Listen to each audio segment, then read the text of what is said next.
RPG dialogue is not interesting in my opinion. Okay. I mean, well, it's not that bad. Calm down! Also, really? Dialogue? That's a concern of mine? You'd think a game dev would focus more on action than something like dialogue, and understandably so. Dialogue is not something you see advertised because it's a lot easier to advertise combat like, whoa, my god, whoa, ah! And also, combat is a lot more exciting and engaging. I mean, who doesn't want to do cool battles? However, dialogue is a little more important for my game, and I find that dialogue in RPGs is very basic, which is why I want to focus on how we can make RPG dialogue more interesting. And not only that, but I also want to talk about pacifying enemies in my game, as I feel that could also be interesting for dialogue. Since I don't want the player to just attack their way through, I want there to be more cinematic moments where there's dialogue involved. Also, I should tell everyone, please don't get mad at me for what I say about RPGs. In my last video, I asked for suggestions on if there are any other RPG games that do something interesting with environmental activity for combat, since I didn't feel RPG combat was very interesting either. And some of you provided some examples. And thank you to anyone who has responded on that video. However, some might take issue that I was very negative about RPG combat, especially when I said RPGs don't even feel like they have role-playing. My intention is to not make RPGs look bad, but to instead look at the RPGs I have played. If someone says they hate RPGs, what they mean is, I hate the RPGs I have played. So when I say RPG dialogue is not interesting, I'm trying to say I don't like the dialogue in RPGs I know about. Obviously, an RPG doesn't need to have what I want in it, in order for me to consider it true role-playing. It's okay for there to be more basic dialogue, but I find it doesn't speak role-playing to me. If you're someone who has played an RPG that has a dialogue system similar to what I'm about to explain in this video, or a dialogue system you think is interesting, please tell me down below in the comments. Although there is one game that actually does something similar to what I do, but I'll talk about that later. I said I wasn't going to talk about RPGs again, but here I am. Anyways, let's get back to what I want my dialogue to be. In my last video, I talked a little bit about dialogue in combat scenarios, and I wish I talked about it more. I even put Frisk in the thumbnail, and I didn't even mention much of Undertale's act system. A problem I have with RPGs is it's one button press and someone talks to you, and you can't do anything else, which makes it very limiting. Okay, it's understandable why game devs do this. Games take a lot of time, so having a simple text box show up is fine enough. But it's not interesting to me. It's one of the reasons why I'm very interested in a game that allows me to pacify enemies. Pacifying enemies is a way more interesting way to have dialogue. In most games, I don't even get to say anything. I just go up to someone, click a button, and they're the ones talking to me, not me talking to them. I want dialogue to feel like a conversation. Something like D&D can get away with this, since you're the one using imagination for role-playing. Now there is some games that fix this, like interactive stories. You can pick and choose what you want to say, which not only makes it feel like an actual conversation, but also opens up for role-playing. However, there's still a problem. I mean, just because you have more options doesn't mean it isn't limiting. It's not like you have an infinite amount of dialogue options. You still have to pick one out of a limited amount. Now you're probably saying, well, of course, what else can they do? And you're not wrong. Especially for games that are more about role-playing as a specific character instead of as anyone. Interactive choices are the best for these types of games. However, let's take a step back a bit. Let's go back to D&D. What if instead of picking dialogue options, you can use your imagination? Let's give an example. I talked to an NPC, and when I found out he's an absolute lunatic, I picked the judge this person's sanity option. However, you see that the option doesn't include dialogue, which makes the player want to use their imagination because picking this option doesn't tell you what you're gonna say. So it's up to the player to do that. You might be asking if this is even necessary. In my opinion, yeah. I have a hard time having motivation to roleplay in video games, and there's a lot of reasons I'll get into. But one of them really was dialogue options. Not only was I still limited by what my game character did, but what I picked may not even match what I wanted them to say. For example, saying no is a lot different from saying, "Oh hell no, get that shit." But of course a lot of game devs aren't going to think about this. They would probably think having the option to say no is enough. After all, why have another option that basically serves the same purpose? Problem, however, is that while they serve the same purpose, these two options should not serve the same outcome. Saying no is simple and understandable. Saying no, but in a much ruder way, will probably make the NPC angry. Another problem with interactive stories is the ones that are more about role-playing as anyone you want. These games might have a voice actor for your character, but usually I see ones that are silent protagonists. I love silent protagonists, but if I want my player to talk and they don't talk, then it kind of ruins role-playing for me. Not only that, but body language also ruins it for me. So to fix this, I black out the screen and let the dialogue boxes be. Now it's more like a book, nothing but words, just for you to use your imagination. So again, I think this is the way to go. Now let's talk about the video I showed on screen. This is Rasputin's video. This video really speaks to me. I think you should watch it on your own, but I'm gonna skim through some points that really spoke to me. I really agree with him when he said it's hard to not pick the best decision in a game, and it happens a lot to me too. Our mind is always thinking about the best decision rather than role-playing, which sort of makes it turn into like a second-person perspective story. Let's say if you wanted to roleplay as a gambler and then lose all your money, then a DM can build a story around that. But a game doesn't have a DM. So that's it.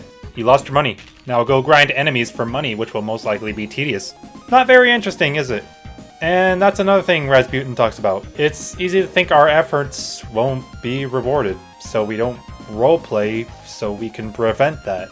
Let's go back to what I said about DMs again.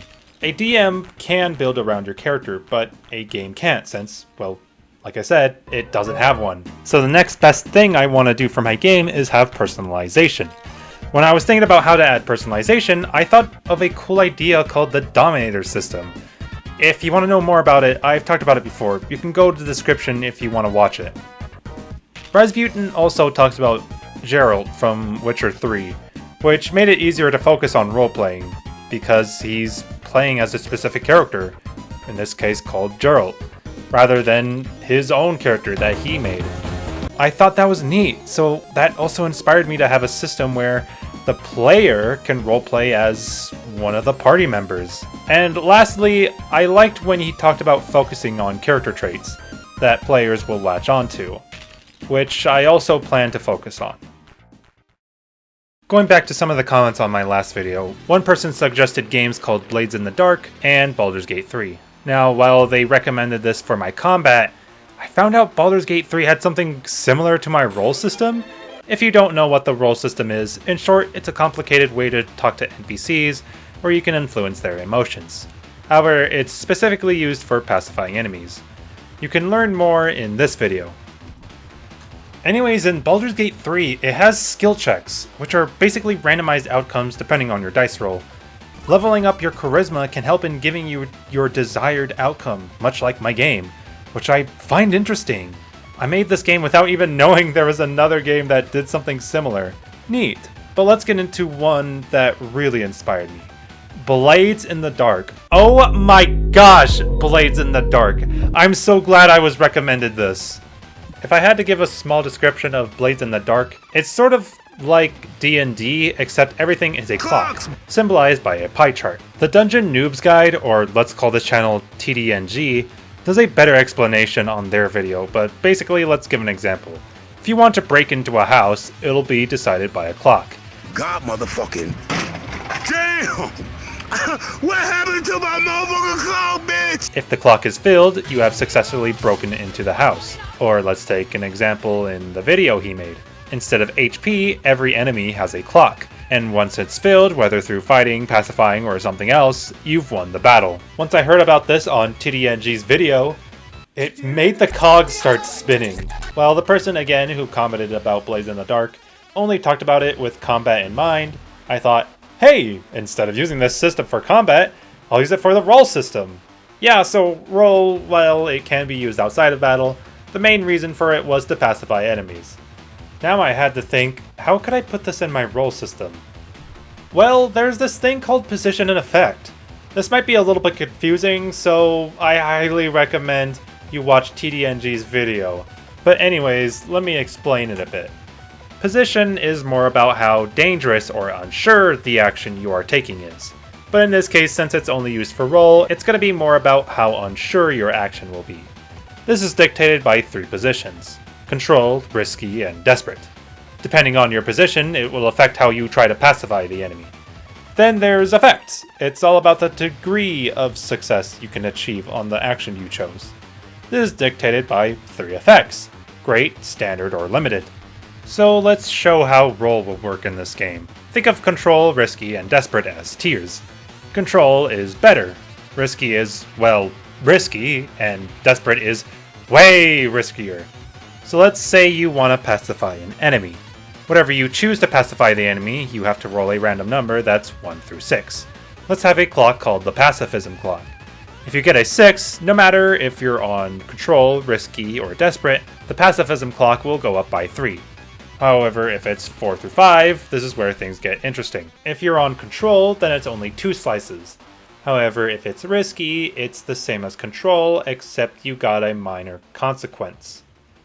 More on consequences later. If you're in desperate, it's only 1 slice, and you get a major consequence. And lastly, let's talk about rolling a 1 through 3 number. If you're on control, it's 2 slices, but you're bumped down to risky. If you're in a risky position, you get 0 slices. You're put into a desperate position, and you have a general consequence. If you're in a desperate position, you get -1 slice and a major consequence. Could I change some things around? Well, I definitely would like to test it out. Maybe I could buff or nerf some effects. Also, another problem is that this can be kind of boring if it gets repetitive, having to press an option over and over. So what if we make it like a puzzle? Big brain time. If you don't know, I'm adding keywords to my game. I recommend you also watch the devlog video on that, but in short, keywords are important words you can learn from NPCs, and then use those words to progress or get specific dialogue. I want to use something like this for the role system. I think it could be more fun and get some more info on the enemy you're trying to pacify. For example, you can ask the enemy a question, and then you can get a keyword. And that's where you can get some more lore on them.